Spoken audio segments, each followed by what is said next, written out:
ہمیں اسٹوڈیوز میں جوائن کیا ہے ڈاکٹر ذیشان انصاری نے.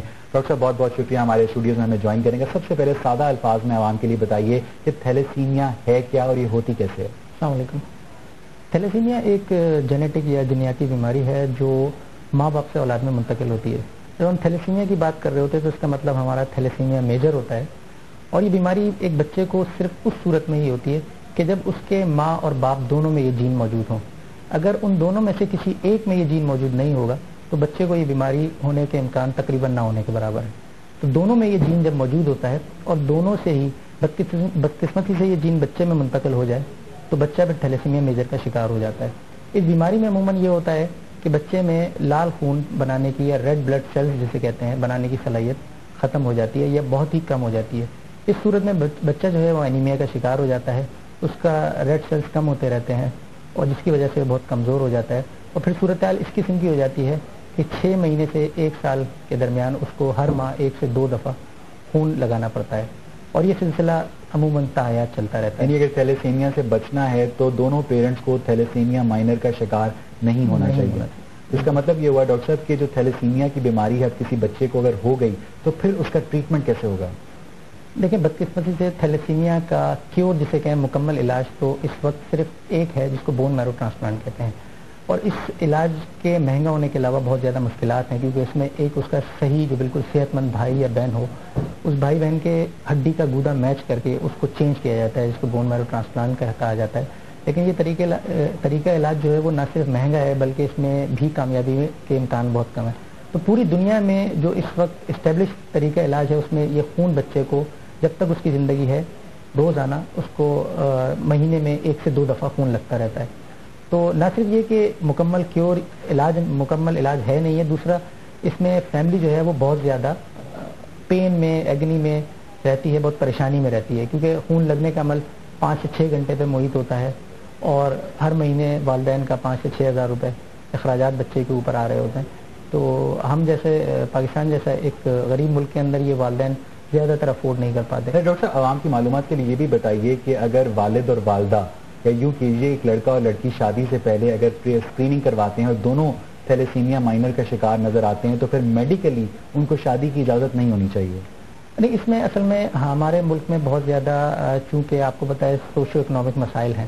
لیکن اگر شادی سے پہلے وہ پری میرٹل ٹیسٹ یا پری میرج اسکریننگ کروا لیں گے اور اگر وہ دونوں ہی بدقسمتی سے شکار ہیں تھیلیسیمیا مائنر کا, دونوں میں ایک جین ایسی موجود ہے جو تھیلیسیمیا کی بیماری کو منتقل کرتی ہے, اول تو میڈیکل سائنٹسٹ تو اس کو ڈسکریج کرتے ہیں ایسی شادی کو. لیکن اگر شادی کرنا ضروری بھی ہو تو اس کو ایک اور لیول پہ روکا جا سکتا ہے. شادی کے بعد جب ماں کے پیٹ میں بچہ ہوتا ہے اور وہ 10 ویک یعنی کہ 10 ہفتوں کا ہوتا ہے تو اس کے بعد ایک ٹیسٹ کراتے ہیں ہم جس کو کہتے ہیں CVS. ماں کے پیٹ سے ٹیشو لیتے ہیں, اس کو ٹیکنیکلی تو کہتے ہیں کوریونک ویلس سیمپلنگ. تو آنے والے بچہ جو ہے وہ تھیلیسیمیا میجر کا شکار ہے یا نہیں ہم یہ بتا سکتے ہیں. لیکن یہ ٹیسٹ چونکہ آپ کو 16 ہفتے تک کرانا ضروری ہوتا ہے کیونکہ اس کے بعد آپ ابورشن نہیں کرا سکتے. 16 ہفتے تک آپ یہ ٹیسٹ کرا رہے ہیں اور اگر ریزلٹ یہ بتا رہے ہو کہ آنے والا بچہ تھیلیسیمیا میجر کا شکار ہے تو یعنی پیگننسی کے دوران بھی تھیلیسیمیا کو ڈیٹیکٹ کیا جا سکتا ہے. بالکل جی, 16 ہفتے سے پہلے ہم ریکمینڈ اس لیے کرتے ہیں کہ 16 ہفتے تک ابورشن کی مختلف کچھ ایسی ڈیزیز ہیں جن کی علماء کرام تقریباً متفقہ. اچھا ڈاکٹر صاحب آپ ہمارے ساتھ ہی رہے گا. اس وقت ہمیں ٹیلی فون لائن پر جوائن کیا ہے حکومت سندھ کے ایک آفیسر ڈاکٹر زاہد, ان سے بات کریں گے اور ان سے جانیں گے کہ حکومت تھیلیسیمیا پر قابو پانے کے لیے کیا حکمت عملی اپنا رہی ہے. ڈاکٹر زاہد صاحب بہت بہت شکریہ CNBC پاکستان سے بات کرنے کا. فرمائیے گا کہ حکومت کی کیا حکمت عملی ہے تھیلیسیمیا کے حوالے سے؟ شکریہ بہت بہت. میں ڈاکٹر زاہد انصاری ہوں. میں I am working as secretary Sindh blood transfusion authority محکمہ صحت. اس میں میں آپ سے یہ بتاؤں گا کہ محکمہ صحت میں اویئرنیس کے حوالے سے اور اس بیماری کے اور دیگر شعور پیدا کرنے کے لیے کافی کام کیا ہے. اور ابھی محکمہ صحت حکومت سندھ نے 7 سینٹرز جو ہیں تھیلیسیمیا سینٹر آف ایکسیلنس بنائے ہیں جو کہ مختلف شہروں میں ہیں سندھ کے, تاکہ وہاں پہ ڈائگنوسس کی فیسلٹیز پرووائڈ کی جا سکیں اور وہاں پہ پیشنٹس کی ڈیٹا بیس ورکنگ ہو اور ان کو مینجمنٹ دیا جا سکے, وہاں ایڈمیشنز ہوں اور جدید آلات وہاں پہ موجود ہوں اور سندھ بلڈ ٹرانسفیوژن اتھارٹی اس کو لک آفٹر کر رہی ہے. اچھا ڈاکٹر صاحب کیا ایسی کوئی تجویز محکمہ صحت کے زیر غور ہے کہ جیسے کہ ڈاکٹرز کی تجویز کرتے ہیں کہ ہر پاکستانی کے شناختی کارڈ پہ یا اسکول لیونگ سرٹیفکیٹ پر یہ درج کیا جائے کہ یہ آدمی تھیلیسیمیا مائنر کا شکار ہے یا نہیں؟ جی بالکل آپ صحیح فرما رہے ہیں. اصل میں بنیادی طور پہ جو اصل چیز ہے کہ وہ لوگوں میں تھیلیسیمیا اسٹیٹس ہمیں معلوم کرنا ہے تاکہ کسی مائنر کی شادی تھیلیسیمیا مائنر سے نہ ہو جائے اور میجر سے نہ ہو جائے، تاکہ وہ جو بیماری ہے وہ مزید نہ پھیلے.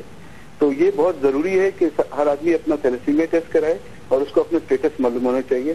اور اگر خود اپنی طور پہ والنٹری یہ نہیں کراتے ہیں تو لازماً اس کو شناختی کارڈ پہ یا نکاح نامہ پہ یا کسی ایسی ڈاکومنٹیشن پہ اس کو انڈورس کرنا چاہیے تاکہ لوگوں پہ یہ لازم ہو جائے کہ. اچھا ڈاکٹر زاہد صاحب یہ بھی بتائیے گا کہ آپ کے محکمہ صحت کے اعداد و شمار کیا بتاتے ہیں کہ ہر سال کتنے افراد تھیلیسیمیا کے مرض میں مبتلا ہو کے پاکستان میں جان کی بازی ہار جاتے ہیں؟ جی جی جی بالکل. ہر سال میں آپ کو بتاؤں گا 5,000 سے 7,000 نیو بورن پیدا ہوتے ہیں پاکستان میں تھیلیسیمیا کے، اور اس وقت 60 سے 70,000 کیسز تھیلیسیمیا میجر کے ملک میں موجود ہیں جو کہ ریگولر بلڈ ٹرانسفیوژن لے رہے ہیں. اور میں یہ بھی بتاتا چلوں گا کہ 90% بچے جو ہیں اس بیماری میں 15 سال کی عمر سے پہلے ہی انتقال کر جاتے ہیں. اچھا ڈاکٹر زاہد صاحب یہ بھی بتائیے گا کہ بہت خوفناک فگر ہے، الارمنگ فگر ہے، 60-70 ہزار پیشنٹس پہلے موجود ہیں تھیلیسیمیا کے، 5,000 پیشنٹس کا اضافہ ہو رہا ہے. تو آپ نہیں سمجھتے کہ ایسے میں محکمہ صحت کو اپنی کوششیں مزید تیز کرنی چاہیے، مزید متحرک نظر آنا چاہیے محکمہ صحت کو تھیلیسیمیا کے حوالے سے؟ اسی وجہ سے اسی میجر پروبلم کو کیٹر کرنے کے لیے محکمہ صحت میں نے آپ کو بتایا کہ تمام ڈسٹرکٹ 23 ڈسٹرکٹ ہاسپٹلز ہیں، وہاں پہ تمام سہولیات مہیا کی ہیں الیکٹروفوریسس کے لیے تاکہ لوگوں کو اپنا اسٹیٹس معلوم ہو جائے. اور دوسرا ڈاکٹر سجیر احمد وزیر صحت کی ہدایت کے مطابق ایک سافٹ ٹیسٹ بھی رائٹ کیا گیا ہے پورے سندھ میں تعلقہ لیول پہ، ڈسٹرکٹ لیول پہ اور ہر چھوٹے اسپتال میں، تاکہ سافٹ ٹیسٹ ایک ایسے ٹیسٹ ہے جس سے ہم ڈائگنوز کر سکتے ہیں کہ وہ آئرن ڈیفیشنسی ہے مریض کو اور یا تھیلیسیمیا ہے. وہ لو کاسٹ ٹیسٹ ہے تو وہ ہم نے رائٹ کیا ہوا ہے، وہ ہر اسپتال میں بلڈ سی پی کے ساتھ پہلے وہ ٹیسٹ بھی ہم پرفارم. اچھا ڈاکٹر زاہد صاحب ایسا نہیں لگتا کہ حکومت کی تمام تر کوششیں تھیلیسیمیا پر قابو پانے کے حوالے سے وہاں سے شروع ہوتی ہیں جب تھیلیسیمیا ہو جاتا ہے؟ تھیلیسیمیا ہونے سے قبل عوام الناس میں شعور اور آگہی کے لیے آپ کا محکمہ کیا کر رہا ہے؟ نہیں دیکھیں، ہم بالکل اس پہ سیمینارز کا انعقاد کرتے ہیں بہت ریگولر ہر شہر میں اور ہر اسپتال میں، اور ہماری جو ہے وہ وقت ہے اس میں، اور تمام لوگ عام طور پہ پبلیکیشنز کے تھرو بھی اور مختلف میڈیا کے تھرو ہم اویئرنیس پیدا کر رہے ہیں سندھ میں. اچھا ڈاکٹر صاحب یہ بھی فرمائیے گا کہ کیا محکمہ صحت کو تھیلیسیمیا پر قابو پانے کے لیے وسائل کی کمی کا بھی سامنا ہے؟ نہیں، ایسا وسائل کی کمی کا سامنا نہیں ہے، کیونکہ ہم نے جو تھیلیسیمیا کا PC1 اپروو ہوا تھا اسی کے مطابق وہ 7 سینٹرز بنائے ہیں، اور ایک مزید ہم تھیلیسیمیا پہ پریونٹیو اینڈ کیوریٹو PC1 بھی لا رہے ہیں جو کہ میں سمجھتا ہوں 6 مہینے کے اندر امپلیمنٹ ہو جائے گا، اور مزید تھیلیسیمیا کی جو رکاوٹ ہے اور جو اس کا تدارک ہے وہ ممکن ہو سکے گا. بہت بہت شکریہ ڈاکٹر زاہد انصاری صاحب CNBC پاکستان سے بات کرنے کا. ایک مرتبہ پھر بات کرتے ہیں ڈاکٹر ذیشان سے. ڈاکٹر صاحب آپ کیا سمجھتے ہیں کہ جس طرح ڈاکٹر زاہد انصاری کہہ رہے تھے کہ وہ پوری طرح مطمئن ہے حکومت کی کوششوں سے تھیلیسیمیا پر قابو پانے کے حوالے سے، یا واقعی اصل میں بھی صورتحال یہی ہے؟ پچھلے 4-5 سال میں جب سے اس بیماری کا میڈیا پہ بھی بہت زیادہ ذکر ہوتا رہا ہے، میڈیا نے بڑا ایکسٹرا آرڈنری وائٹل رول ادا کیا ہے، تو حکومت کی سطح پہ بھی کچھ ہل جل محسوس ہوئی ہے، اور انہوں نے بھی کام جیسے ڈاکٹر زاہد بتا رہے تھے ایک ٹیسٹ انٹروڈیوس کرایا ہے، سافٹ جسے کہتے ہیں سنگل ٹیوب آسموٹک فیجیلٹی ٹیسٹ. اس کے ذریعے پرائمری اسکریننگ ٹیسٹ ہے تھیلیسیمیا کے لیے، پری میرج اسکریننگ کے لیے. تو ہم یہ تو نہیں کہہ سکتے کہ کچھ کوشش نہیں کی جا رہی، بہرحال ہل جل موجود ہے اور یہ اپنے طور پہ کوشش کر رہے ہیں، لیکن ظاہر ہے ابھی تک یہ کوششیں اپ ٹو دا پار تو نہیں ہے کہ ہم کہہ سکیں کہ ظاہر ہے بہت ساری مشکلات کا سامنا حکومت کو بھی ہے، لیکن پچھلے 4-5 سال میں کیونکہ میں سمجھتا ہوں یہ مسئلہ ایک آخری سوال کا جواب دے دیں کہ جو غریب بچے ہوتے ہیں ان کو خون کی تبدیلی کے لیے ماہانہ کتنے اخراجات کا سامنا کرنا پڑتا ہے؟ اچھا، اس میں آپ کو ایک بات اس کی ٹریٹمنٹ میں بتاتا چلوں کہ خون کی تبدیلی کے علاوہ خون ریگولر لگنے کی وجہ سے ان میں آئرن اوور لوڈ ہو جاتا ہے، فولاد کی زیادہ مقدار جمع ہو جاتی ہے، تو خون لگوانے کے ساتھ ساتھ ان کے جسم سے زائد آئرن کی مقدار کو نکلوانا ضروری ہوتا ہے. تو جب یہ دونوں کام، اس دواؤں کی قیمت اور خون لگنے کی قیمت اگر کوئی اپنے خرچ سے برداشت کرے تو یہ تقریباً 7 سے 8 ہزار روپے کم سے کم ماہانہ کا خرچہ. بہت بہت شکریہ ڈاکٹر صاحب CNBC پاکستان سے بات کرنے کا. خبروں کا سلسلہ آگے بڑھاتے ہیں اور بات کرتے ہیں ملتان کی، جہاں کل سابق وزیر اعظم